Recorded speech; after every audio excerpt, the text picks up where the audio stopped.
اردو کے بکمال شاعر گلزار کی خوبصورت نظم کتابیں جھانکتی ہیں بند الماری کے شیشوں سے، بڑی حسرت سے تکتی ہیں، مہینوں اب ملاقاتیں نہیں ہوتی، جو شامیں ان کی صحبت میں کٹا کرتی تھیں اب اکثر گزر جاتی ہیں کمپیوٹر کے پردوں پر۔ بڑی بے چین رہتی ہیں یہ کتابیں، انہیں اب نیند میں چلنے کی عادت ہو گئی ہے۔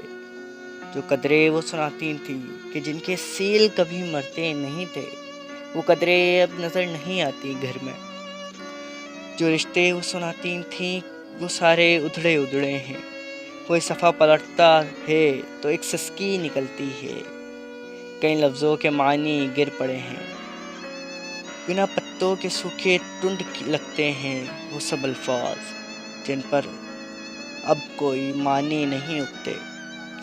بہت سی اصطلاحیں ہیں جو مٹی کے سکوروں کی طرح بکھری پڑی ہیں، کلاسوں نے انہیں متروک کر ڈالا۔ زباں پر جو ذائقہ آتا تھا صفحہ پلٹنے کا، اب انگلی کلک کرنے سے بس ایک جھپکی گزرتی ہے۔ بہت کچھ تہ بتہ کھلتا چلا جاتا ہے پردے پر، کتابوں سے جو ذاتی رابطہ تھا کٹ گیا ہے۔ کبھی سینے پہ رکھ کر لیٹ جاتے تھے، کبھی گودی میں لیتے تھے، کبھی گھٹنوں کو اپنی رحل کی صورت بنا کر نیم سجدے میں پڑھا کرتے تھے، چھوتے تھے جبیں سے۔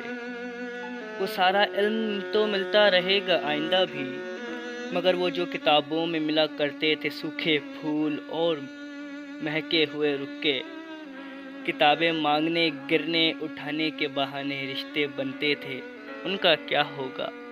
وہ شاید اب نہیں ہوں گے، وہ شاید اب نہیں ہوں گے۔ السلام علیکم، میں ہوں حمزہ علی اور آپ سن رہے تھے کتابیں۔ اگر آپ کو یہ ویڈیو اچھی لگی تو اس ویڈیو کو لائک کریں، اس ویڈیو کو زیادہ سے زیادہ شیئر کریں، کمنٹ کر کے بتائیں آپ کو ویڈیو کیسی لگی اور کون سی ویڈیو سننا چاہتے ہیں، اور ہمارا چینل ہم سبسکرائب کریں اور بیل آئیکن دبائیں۔